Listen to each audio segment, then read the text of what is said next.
Je suis Mathieu Saint-Laurent. Bonjour Monsieur Dior. Au début de mes recherches pour cette vidéo, j'ai regardé le film Yves Saint Laurent avec Pierre Ninet et avant même de regarder le film, j'ai vu qu'il était classifié LGBT. Alors les gars, j'ai rien contre vous mais d'abord Christian Dior, ensuite Yves Saint Laurent, je vais finir par me poser des questions sur la mode. Et dans le film, pourquoi Dior il a les sourcils à Rockly? C'est pas le Dior que je connais. En parlant de Dior, j'ai fait une petite vidéo sur lui, en plus il y a des similitudes entre les vidéos vu que Yves Saint Laurent a travaillé chez Dior, donc je vous conseille d'aller les regarder. Elle mérite plus de buzz.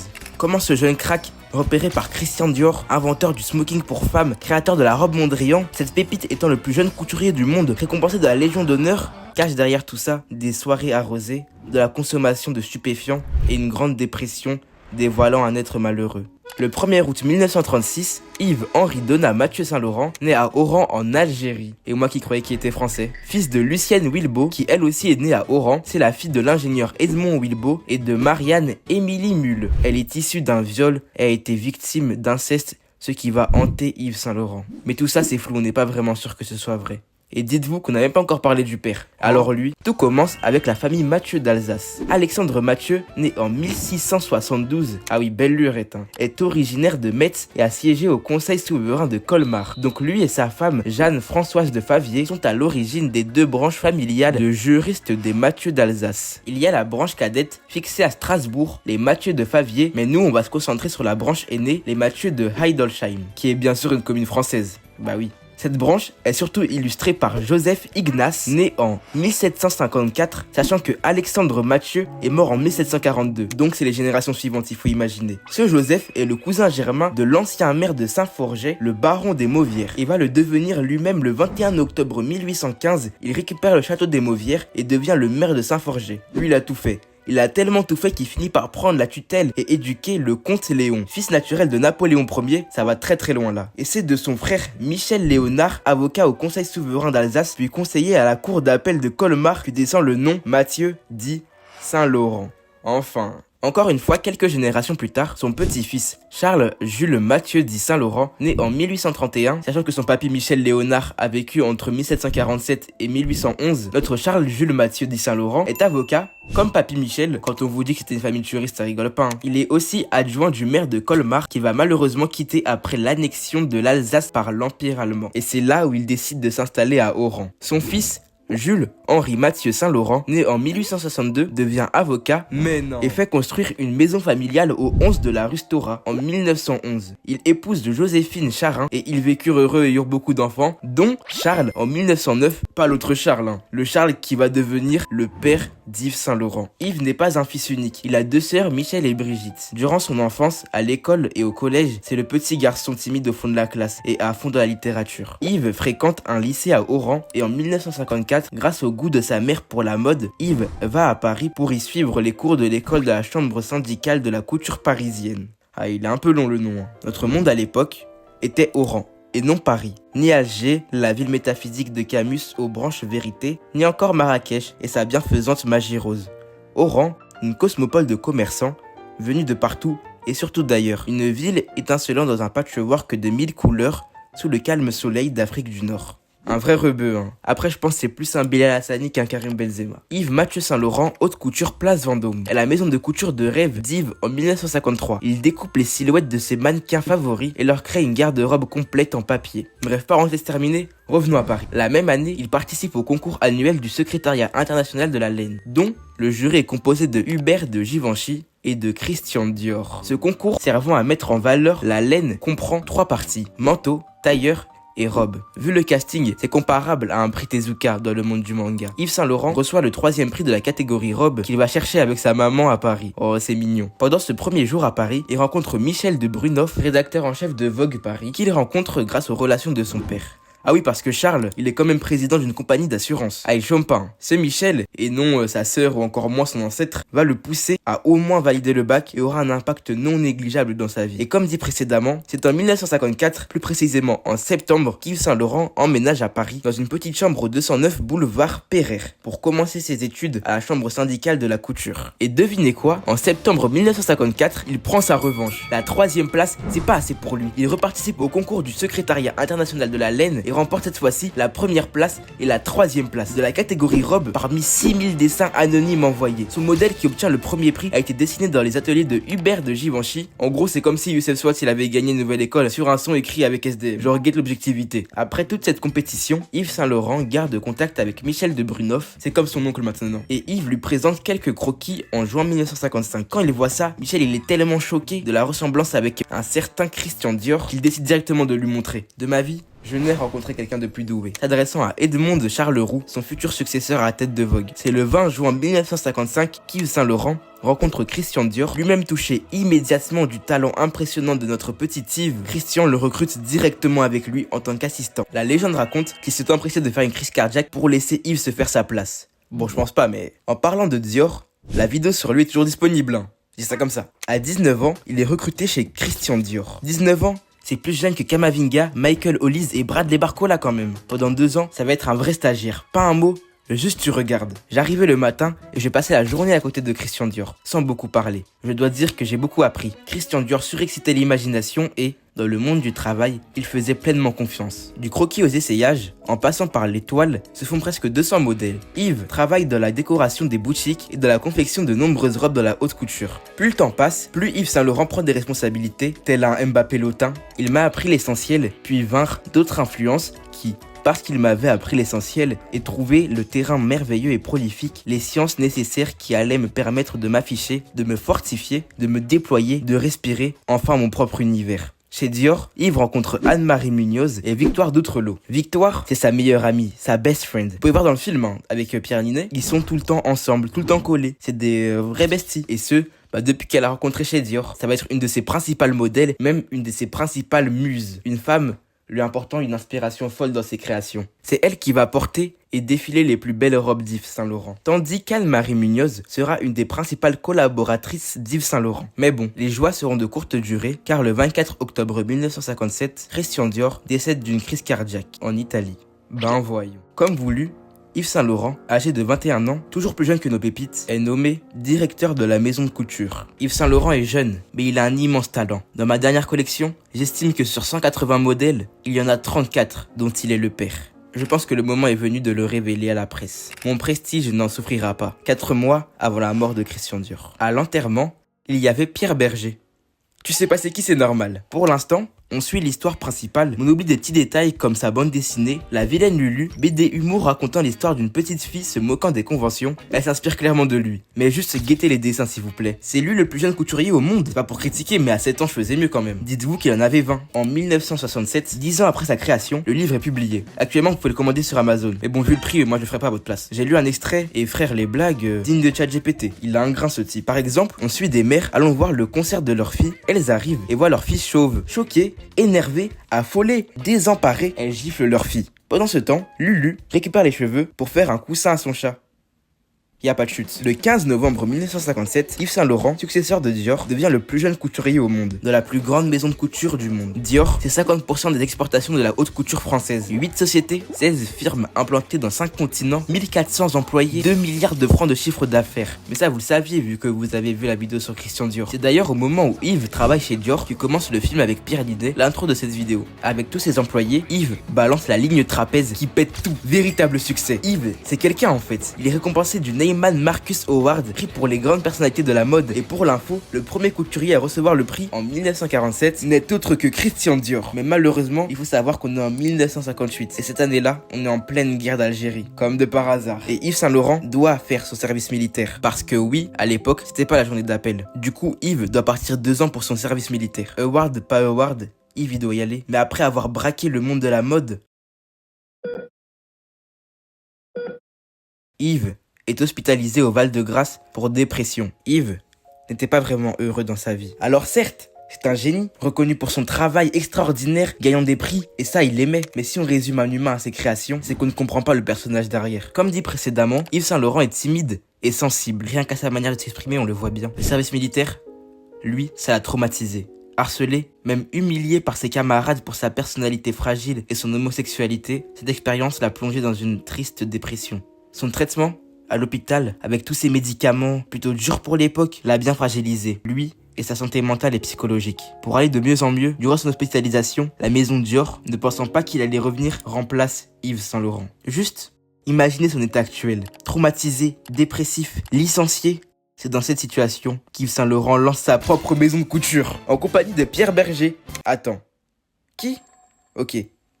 On la refait une deuxième fois. Pierre Vital Georges Berger naît le 14 décembre 1930 à Arceau, dans la commune de Saint-Pierre-d'Oléron, sur l'île d'Oléron, une île située à côté de La Rochelle et de Fort-Boyard. Information inutile. Fils de Christiane Sicard, soprano amateur et institutrice décédée à l'âge de 108 ans. Guette la performance. Et son père fonctionnaire des finances, bon ça on s'en fout. Adolescent, c'est un habitué du Muséum d'Histoire Naturelle. Il s'intéresse à la musique, à la littérature. À 9 ans, grâce à sa mère, il prend des cours de violon et devient à l'âge de 15 ans le secrétaire général de la Société des sciences naturelles. Il perd pas le nord. Contrairement à Yves, Pierre arrête ses études juste avant le bac. Ah, il a pas écouté Michel de Brunoff lui. À 18 ans, il est temps d'aller là où tout se passe. Paris. Pierre arrive dans l'objectif de devenir journaliste ou écrivain et le jour de son arrivée, le 12 octobre 1948, en se promenant dans les Champs-Élysées, Jacques Prévert, au 116 avenue des Champs-Élysées, venant parler d'un film d'animation de Paul Grimaud qu'il coécrit, prend légèrement appui sur une porte-fenêtre qui n'était pas verrouillée. Celle-ci s'ouvre brutalement, Jacques perd appui, déséquilibré, il tombe dans le vide, la tête à la première, sur le trottoir 5 mètres plus bas. Tout ça sous les yeux de Pierre Berger, qui, je le rappelle, faisait son premier jour à Paris. D'ailleurs, c'est la police qui va emmener Jacques Prévert, car elle était là, en vue du retour en France de Marcel Cerdan des États-Unis, après son titre de champion du monde de boxe. Ah là,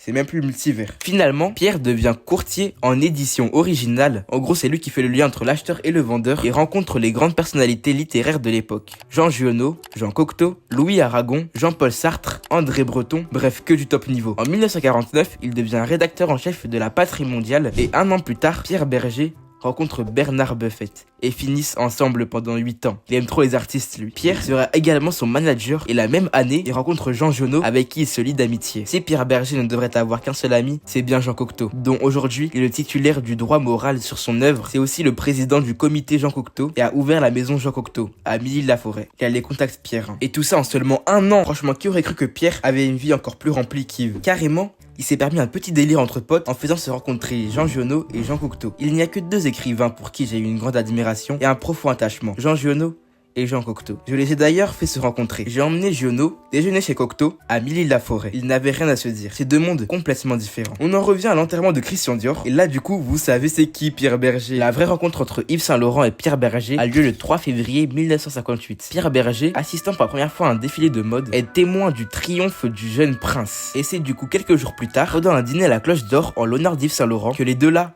vont réellement se rencontrer. Et c'est triste pour Bernard Buffet, qui l'avait justement forcé à venir au défilé, et qui était aussi au dîner. Et bah, après s'être bien fait tromper comme il faut, il se fait jeter comme une vieille chaussette, le pauvre, si même les gays sont pas fidèles. Pierre et Yves va être THE couple qui va tenir la maison de couture. En gros, Pierre va être l'homme de l'ombre derrière Yves. Il va gérer tout le business à lui tout seul. Et dire que les investisseurs ne croyaient pas en lui.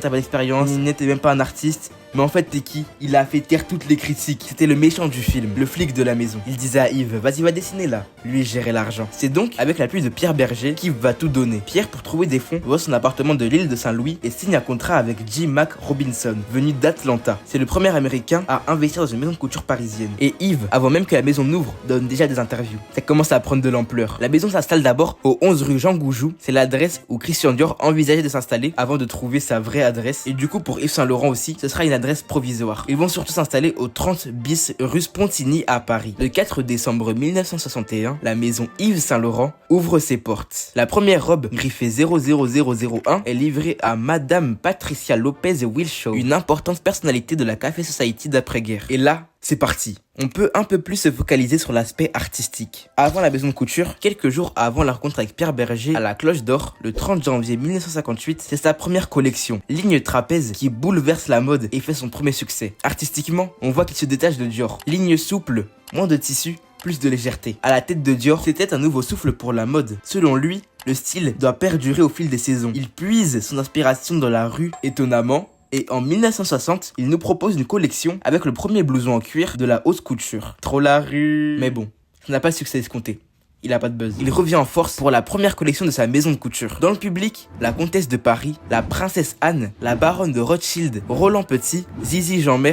Bon après le reste vous les connaissez pas. Mais c'est le top niveau de la haute couture. Yves a bien écouté Dior dans la rigueur et la construction du vêtement. Mais par contre, il a libéré le corps de la femme maintenu dans une ligne trop stricte qui disparaissait sous les couches de vêtements. Les vêtements présentés rappellent la simplicité de Chanel, qui d'ailleurs sera une des marques rivales d'Yves Saint Laurent pendant leur période de montée en puissance. Durant son premier défilé, le 29 janvier 1962, il prend inspiration dans la garde-robe de l'homme et c'est pas la dernière fois qu'il va le faire. Il sort le caban, un manteau marin protégeant du froid. Le truc bien, c'est que le manteau n'épouse pas la forme du corps de la femme et couvre bien les hanches. Avant, les femmes n'osaient pas trop porter le pantalon par exemple, car il montre trop la silhouette féminine. C'est la pièce qui ouvre le défilé de 1962, un des plus légendaires d'Yves. Le fait de prendre des affaires masculines et les traduire au féminin définira le style Saint Laurent. Il va perdurer le navy look avec le patelot et la marinière en 1966. Le trench coat, comme pour le caban, porté par les officiers anglais pendant la Seconde Guerre mondiale contre les intempéries, ce qui explique son nom. Manteau de tranchée. Il en garde surtout le boutonnage double, la ceinture qui souligne la taille féminine. Par contre, il raccourcit la taille qui tombait de base jusqu'au mollet. Aujourd'hui, c'est une pièce importante du vestiaire des femmes. Tout ça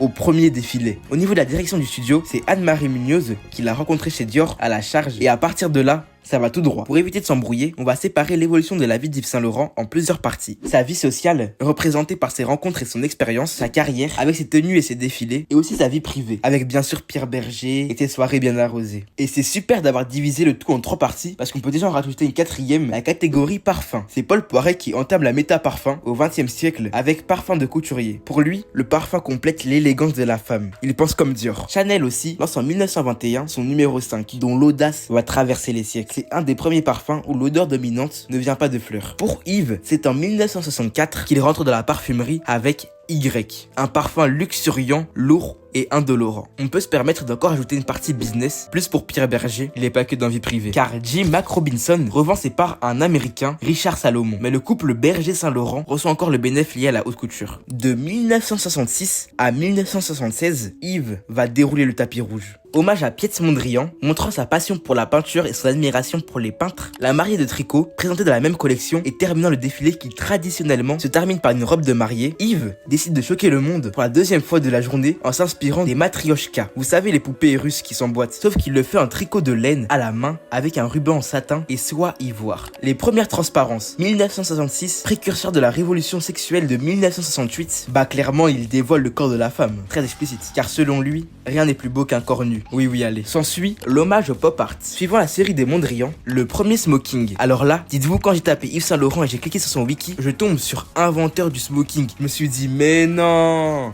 Mais bon. Je me suis vite calmé quand j'ai vu que c'était pour femmes. Mais quand même, quand je vous ai dit qu'il allait le refaire, de prendre des pièces pour hommes et de les traduire en version femme. Mais en fait, c'est pas vraiment une copie, car il l'adapte au modèle féminin. Dites-vous, il est tellement trop en avance que la clientèle de la haute couture boycotte la tenue. Il a fait qu'une vente, mais moi j'en fais plus sur Vinted. Mais étonnamment, dans Saint Laurent Rive Gauche, sa version prête à porter, la clientèle cette fois-ci, plus jeune, ça arrache l'ensemble. Et c'est comme ça que c'est devenu un classique d'Yves Saint Laurent. Comme quoi, faut juste avoir la vision. Si toi tu l'as pas, personne ne l'aura pour toi. Yves Saint Laurent a même déclaré: je regrette de ne pas avoir inventé le jean. Toujours plus. Un an plus tard, il rencontre Betty Catroux, mannequin chez Chanel, qu'il définit comme son double féminin, qui sera la porte-étendard du smoking. Et par la suite, une de ses mannequins. Une collection inspirée de l'Afrique. Yves Saint Laurent, à part exception, n'aime pas voyager. Ses plus beaux voyages sont imaginaires. Des perles de bois, du raffia et du fil d'or, voici la réponse du plus jeune couturier au monde face à la production industrielle. Yves est l'un des premiers couturiers à faire des défilés avec des mannequins à la peau ébène. Tailleur pantalon, après le smoking, c'est lui. Manche ajustée, taille cintrée, pantalon flattant la jambe. On voit des bijoux, mais sans pour autant oublier la cravate. Les américaines vont avoir envie de mettre le feu à leur garde-robe quand elles verront cela. Du Women's Wear Daily, le 31 janvier 1967. La saharienne. En dehors des défilés, Vogue, pour un shooting, demande une tenue et c'est cette masterclass qui sort. On voit l'inspire africain. Le premier jumpsuit, de base pour les aviateurs, mais surtout pratique, la version féminine est tout le contraire. Il révèle les formes du corps féminin. Libération, robe courte, semelle compensée, épaules carrées, maquillage appuyé pour l'époque, ça a fait scandale. Ça faisait trop penser à Paris sous l'occupation allemande. Mais vous inquiétez pas, quelques temps plus tard, ça deviendra mainstream. En 1968, Yves Saint Laurent, en plein enchaînement de masterclass, va rencontrer Andy Warhol, qui comme lui, timide, va se lier d'amitié avec lui et lui faire un petit dessin. Oh, toujours mignon. En 66, avant sa grande décennie, il découvre le Maroc. Plus tôt, on avait dit qu'il n'aimait pas voyager, hormis exception. Eh bien, c'est ça l'exception. Dar El Hanch était une petite maison que nous avions meublée simplement avec des tables et des fauteuils trouvés au souk. Elle donnait sur un terrain vague qu'on appelait le jardin du citron. Par derrière, un derbe conduisait à la mosquée Bab Doukala. Nous avons passé des moments très heureux dans cette maison. Le Maroc, c'est beau. C'est là où Yves Saint Laurent va dessiner ses collections plusieurs fois par an. Il dira qu'il a appris la couleur là-bas. Mais bon, la découverte du Maroc n'était que le calme avant la tempête. Alors certes, c'est le début de la grande décennie pour Yves Saint Laurent, mais c'est aussi celle de la Grande Dépression. Vous savez, quand on t'attend au tournant 2 fois par an, à chaque défilé, en printemps et en automne, la pression ne fait que d'augmenter. Pour décompresser, il pourrait faire du foot, en mode robe technique. Mais son truc, lui, c'est les soirées. Les boîtes parisiennes, remplies de monde, musique à fond. En plus, à force d'enchaîner les succès, il crée des contacts. C'est notamment en soirée qu'il a rencontré Betty Catrou, mais s'il avait uniquement des points positifs. Là-bas, en soirée, alcool, drogue, tout ce qui peut le faire chavirer, le rendre fou. Et ouais, vous le voyez en timide. Mais pourtant, à chaque fin de soirée, Pierre venait chercher bien torché, bien défoncé comme il faut. Les fins de soirée en bad trip, c'est la routine pour Pierre. Tellement la routine que Pierre déménage en 1976.